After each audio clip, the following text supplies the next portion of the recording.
معاف کر دوں گا، داڑھی مڈائے گا معاف کر دوں گا، میرے نبی کی بے ادبی ہو گئی تو نہ یہاں معاف کیا جائے گا نہ وہاں معاف کیا جائے گا۔ سبحان اللہ حق ہے حضرت یا رسول اللہ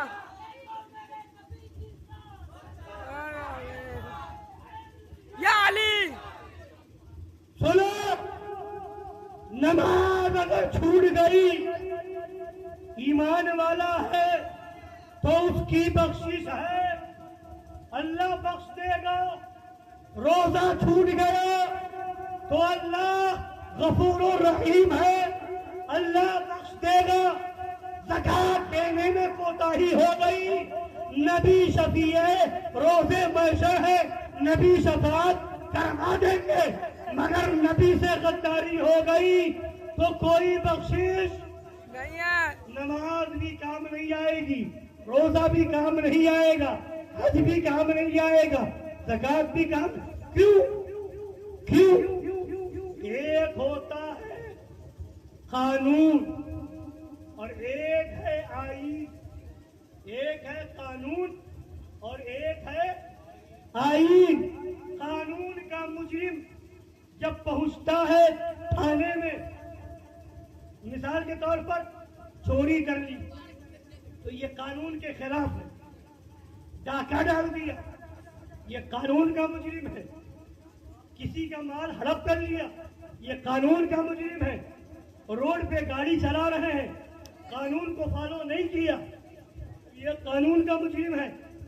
اگر پکڑ لیے گئے تھانے گئے تو وہاں کوئی سفارش کر دے گا، کوئی ڈی ایم ایس پی سفارش کر دے گا تو چھٹکارا مل جائے گا، مگر ایک آدمی ایسا ہے جو ہندوستان میں رہ کر کے پاکستان زندہ باد کہے گا تو وہ ملک کا غدار مانا جائے گا، جی بے شک وہ ملک کا غدار مانا جائے گا۔ غدار مانا جائے گا، رہتا ہے ہندوستان میں کہتا ہے پاکستان زندہ باد، یہ ملک کا غدار ہے۔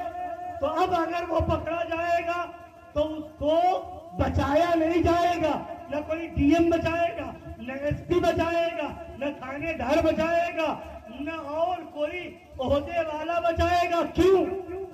وہ مجرم تھا اور یہ غدار ہے، تو غدار کو بچایا نہیں جاتا ہے، مجرم کو بچایا جاتا ہے۔ داڑھی اڑانے والا مجرم ہے، نماز چھوڑنے والا مجرم ہے، روزہ چھوڑنے والا مجرم ہے، زکات نہ دینے والا مجرم ہے، اور نبی کی توہین کرنے والا غدار ہے۔ سبحان اللہ حق ہے حضرت مجرم کو بخش دیا جائے گا، مجرم پہنچے گا کل میدان محشر میں تو کہیں غریب نواز آئیں گے، کہیں غوث اعظم آئیں گے، کہیں امام حسین آئیں گے، کہیں مولا علی آئیں گے، کہیں ابو بکر صدیق آئیں گے، کہیں فاروق اعظم آئیں گے، کہیں نبی آئیں گے۔ مولا معاف کر دے، یہ گنہگار تو ہے مگر میرا وفادار ہے، مگر کوئی غداری کر کے نبی کی توہین کر کے اگر مرا ہوگا، نماز بھی لے کے جائے گا، روزہ بھی لے کے جائے گا، حج بھی لے کے جائے گا، زکات بھی لے کے جائے گا، تو نہ غریب نواز بچائیں گے، نہ غوث اعظم بچائیں گے، نہ امام حسین بچائیں گے، نہ مولا علی بچائیں گے، نہ حضرت ابو بکر بچائیں گے، نہ نبی بچائیں گے۔ کیوں؟ اس لیے کہ یہ غدار ہے، اور غدار کے لیے جنت نہیں ہے جہنم ہے۔ اعلیٰ حضرت فرمائیں گے تجھ سے اور جنت سے کیا مطلب، وہاں بھی دور ہو، ہم رسول اللہ کے، جنت رسول اللہ کی۔ سبحان اللہ یا رسول اللہ یا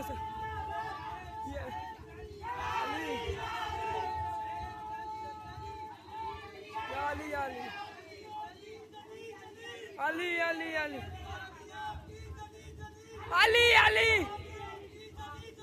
علی علی علی علی علی یا علی اللہ اکبر یا رسول اللہ۔ حضرات گرامی، آج کیا ہے بتائیے؟ میرے نبی نے فرمایا تھا، تھوڑی دیر سنیے، بہت اطمینان سے، بہت کام کی بات کر رہا ہوں. میرے نبی نے فرمایا تھا میری امت میں 73 فرقے ہوں گے. یہ حدیث ہر فرقے والا سناتا ہے. یہ حدیث، اس حدیث کا انکار نہ وہابی کر سکتا ہے، نہ دیوبندی کر سکتا ہے، نہ رافضی کر سکتا ہے، نہ قادیانی کر سکتا ہے، نہ تبلیغی جماعت والا کر سکتا ہے، نہ جماعت اسلامی والا کر سکتا ہے. ہر فرقے والا اس حدیث کو مانتا ہے. یہ حدیث ہے، نبی نے فرمایا میری امت میں 73 فرقے ہوں گے. کتنے؟ ایک فرقہ جنتی ہوگا، باقی سب جہنمی ہوں گے. صرف ایک فرقہ جنتی ہوگا. یہ کس نے کہا ہے؟ میرے باپ کی بات نہیں ہے، رسول پاک کی بات ہے. سبحان اللہ. ایک فرقہ جنتی ہوگا. تو جب ایک فرقہ جنتی ہوگا تو ایک ہی فرقہ صحیح ہوگا. جو جنتی ہوگا وہی صحیح ہوگا. جہنمی بھی صحیح ہو سکتا ہے. نہیں جہنمی صحیح ہوگا، نہیں. جو جنتی ہوگا وہی صحیح ہوگا. اور جو صحیح ہوگا وہی نبی کا وفادار ہوگا. سبحان اللہ.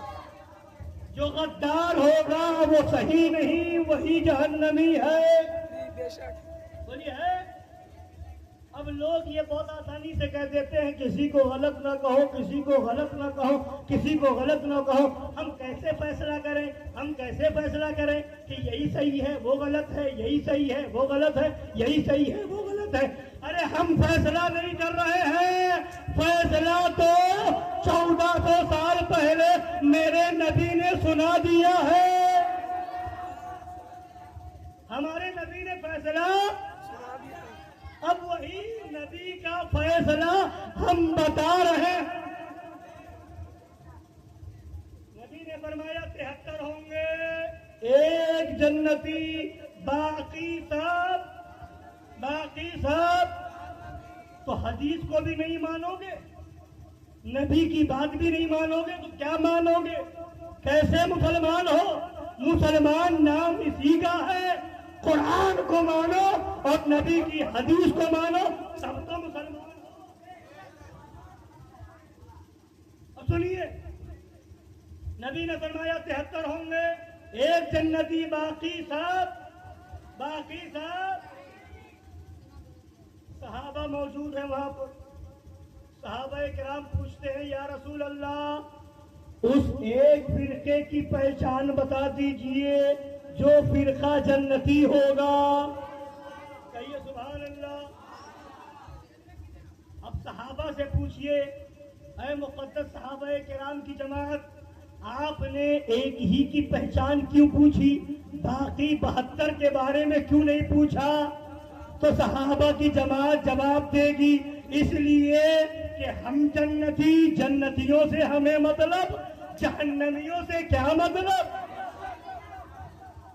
جہنمیوں سے کیا، تجھ سے اور جنت سے کیا مطلب؟ وہاں بھی تو جس سے مطلب ہے اسی کی پہچان پوچھیں گے. اپنوں کے بارے میں پوچھیں گے، غیروں کے بارے میں کیوں پوچھیں؟ جی بے شک. تو ایک کے بارے میں پوچھا، کس کے بارے میں؟ جنتیوں کے بارے میں. اور ایک بات اور ہے، اگر 72 کی پہچان پوچھتے تو میرے نبی 72 کی پہچان بھی بتا دیتے. میرے نبی 72 کی پہچان بھی بتا دیتے. ہمارا عقیدہ ہے کہ جو ہو چکا ہے اس کا بھی علم نبی کو، جو ہونے والا ہے اس کا بھی علم میرے نبی کو ہے. ہے کہ نہیں عقیدہ؟ بولیے. جی جی یہ بالکل. عقیدہ ہے نا.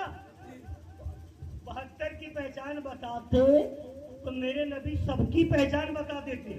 ہر ایک جہنمی فرقے کی پہچان بتا دیتے، اس کی یہ پہچان، اس کی یہ پہچان، اس کی یہ پہچان. مگر 72 کی پہچان کو یاد رکھنا مشکل ہوتا.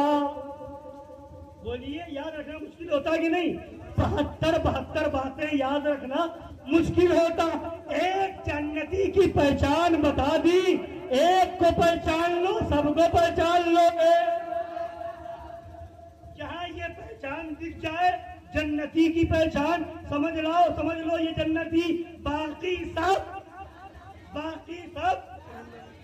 تو نبی سے صحابہ نے ایک کی پہچان پوچھی، کس کی؟ ایک کی، جنتی کی۔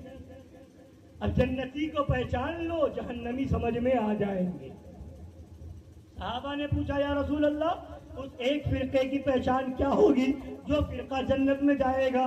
نبی نے ارشاد فرمایا ما انا علیہ واصحابی، اس ایک فرقے کی پہچان یہ ہے کہ اس کا عقیدہ، میرا عقیدہ، اس کا عقیدہ اور میرے صحابہ کا عقیدہ ایک ہوگا۔ جیسا عقیدہ میرے صحابہ کا ہے وہی عقیدہ اس جنتی فرقے کا ہوگا،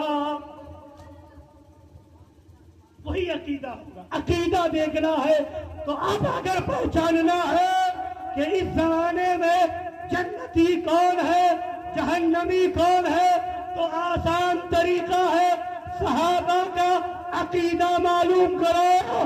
ابو اٹھاؤ، بخاری اٹھاؤ، ترمذی اٹھاؤ، مسلم اٹھاؤ، نسائی اٹھاؤ، حدیث کی کتابیں اٹھاؤ اور اٹھا کر کے دیکھو کسی صحابی کا یہ عقیدہ ہو کہ نبی کو غیب کا علم نہیں، تو لاؤ بتاؤ، نہیں ملے گا۔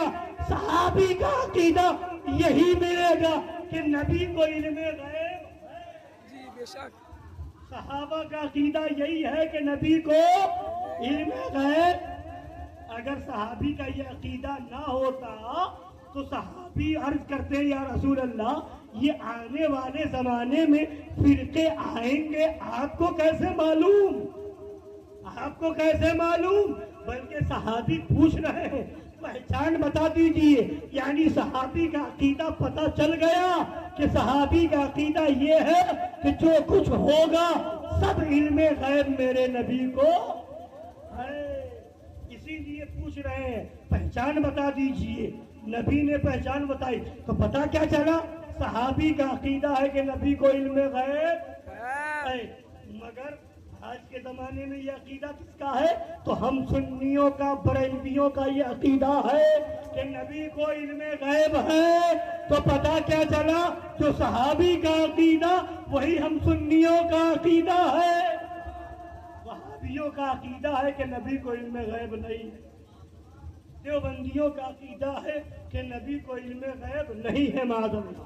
صحابہ کا عقیدہ یہ ہے کہ جو کچھ چاہے نبی، اختیار پورا اللہ نے دیا ہے، جو چاہے کرے، اللہ نے پورا پاور دیا ہے نبی کو۔ یہ صحابہ کا بھی عقیدہ تھا۔ یہی وجہ ہے کہ حضرت علی کی نماز قضا ہو گئی تو نبی نے اشارہ کیا، ڈوبا سورج واپس آ گیا۔ نبی نے اشارہ کیا، چاند 2 ٹکڑے ہو گیا۔ نبی نے اشارہ کیا، درخت اپنی جگہ چھوڑ کر کے نبی کی بارگاہ میں آ گیا۔ نبی نے کھجور کی ٹہنی نکال کر کے صحابہ کو دیا تو وہ تلوار بن گئی۔ ابو جہل ہاتھ میں کنکر لے کے آیا، نبی نے اشارہ کیا، کنکر میں کلمہ پڑھ لیا۔ یہ نبی کا پاور تو ہے، یہ نبی کا اختیار تو ہے، یہ ہم مانتے ہیں، مگر دیوبندیوں، وہابیوں کا عقیدہ یہ ہے کہ نبی کسی کو کچھ نہیں دے سکتے، نبی کو کوئی اختیار نہیں، معاذ اللہ۔ اور یہیں تک نہیں، ان دیوبندیوں کا ایک عقیدہ یہ ہے کہ نبی پڑھنا نہیں جانتے تھے، نبی لکھنا نہیں جانتے تھے۔ یہ میں ایسی بات نہیں کر رہا ہوں، سب ثبوت میرے پاس ہے۔ سوشل میڈیا کا زمانہ ہے، پاکستان کا ایک دیوبندی مولوی ہے، اس نے یہ اپنے ویڈیو میں کہا ہے کہ نبی نہ پڑھنا جانتے تھے نہ لکھنا جانتے تھے۔ ارے عقل کا اندھا، نبی دنیا کو پڑھانے آئے تھے، نبی نہ ہوتے تو کوئی نہ کچھ جانتا۔ جس کو جو ملا ہے نبی کی بارگاہ سے ملا ہے، سب کو پڑھانے آئے تھے نبی۔ صدیق اکبر کو صداقت ملی نبی کی بارگاہ سے، فاروق اعظم کو عدالت ملی نبی کی بارگاہ سے، عثمان غنی کو سخاوت ملی نبی کی بارگاہ سے، حضرت طلحہ کو علم ملا نبی کی بارگاہ سے، عبداللہ ابن عباس کو علم ملا نبی کی بارگاہ سے، مولا علی کو علم ملا نبی کی بارگاہ سے۔ نبی کیسے ہے؟ انا مدینۃ العلم وعلی بابھا، میں علم کا شہر ہوں۔ نبی تو کہہ رہے ہیں میں علم کا شہر ہوں اور علی اس کے دروازہ ہے، اور یہ کہتا ہے نبی پڑھنا نہیں جانتے تھے، نبی لکھنا نہیں جانتے تھے۔ حضرات بتانا یہ ہے کہ نبی نے فرمایا تھا 73 ہوں گے، ایک جنتی ہوگا، باقی صاحب اب بتائیے اب لوگ کیا کہتے ہیں؟ ایسے مولانا کو بلاؤ جو جھگڑے کی بات نہ کرے، ایسے عالم کو بلاؤ جس کی تقریر سے لڑائی نہ ہو، جھگڑا نہ ہو، فساد نہ ہو۔ ہمارے علاقے میں سب رہتے ہیں، وہابی بھی ہے، دیوبندی بھی ہے، سنی بھی ہے، شیعہ بھی ہے، کوئی جھگڑے والی بات نہ ہو، کوئی جھگڑے والی بات، یہی تو لوگ کہتے ہیں نا۔ اور اگر کوئی ایسے کو بلا لیا جو کھل کر کے بات کرتا ہے، ایک ایک بات بتاتا ہے، تو کہتے ہیں اس سے جھگڑا ہو جائے گا، نہ بتاؤ۔ حضرات اب رک جائیے، نبی نے فرمایا ہے 73 فرقے ہوں گے، ایک جنتی ہوگا، باقی سب۔ اب یہ جنتی کون، جہنمی کون، یہ عالم نہیں بتائے گا تو کیا آپ کے گھر میں جبریل امین آئیں گے؟ بتائیے۔ عالم نہیں بتائے گا تو آپ کے گھر میں کوئی فرشتہ آ کر کے بتائے گا؟ کون بتائے گا؟ مدرسے میں پڑھنے والا نہیں بتائے گا تو آپ کے وہاں کوئی اللہ کی طرف سے فرشتہ آئے گا؟ کون بتائے؟ یہ عالم کی ذمہ داری ہے۔ عالم کی امام اسی لیے رکھا جاتا ہے کہ لوگوں کو صحیح اور غلط بتائے، مقرر اسی لیے بلایا جاتا ہے، مدرسے میں اسی لیے پڑھایا جاتا ہے کہ صحیح اور غلط بتایا جائے، حق اور باطل کا فرق بتایا جائے۔ اگر حق اور باطل نہیں بتایا جائے گا، سچ اور جھوٹ نہیں بتایا جائے گا، صحیح اور غلط نہیں بتایا جائے گا، تو مدرسے میں پڑھنا بیکار ہے، مدرسہ بنانا بیکار ہے، عالم بننا بیکار ہے، مفتی بننا بیکار ہے، پیر بننا بیکار ہے، امام بننا بیکار ہے۔ عالم اسی لیے ہے، مولوی اسی لیے ہے، مفتی اسی لیے ہے، پیر اسی لیے ہے، مدرسہ اسی لیے ہے کہ لوگوں کو بتاؤ جنت کا راستہ کیا ہے، جہنم کا راستہ کیا ہے۔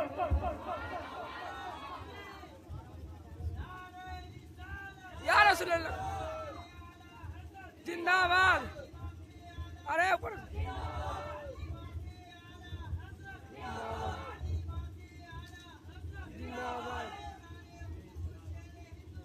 زندہ باد،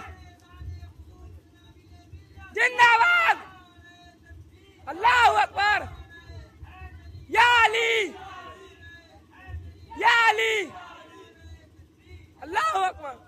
یہ بتائیے نماز عالم بتائے گا، روزہ عالم بتائے گا، حج کے بارے میں عالم بتائے گا، عمرہ کے بارے میں عالم بتائے گا، زکوٰۃ کے بارے میں عالم بتائے گا، عید کی نماز کے بارے میں عالم بتائے گا، قربانی کے بارے میں عالم بتائے گا، اور عقیدے کے بارے میں کون بتائے گا؟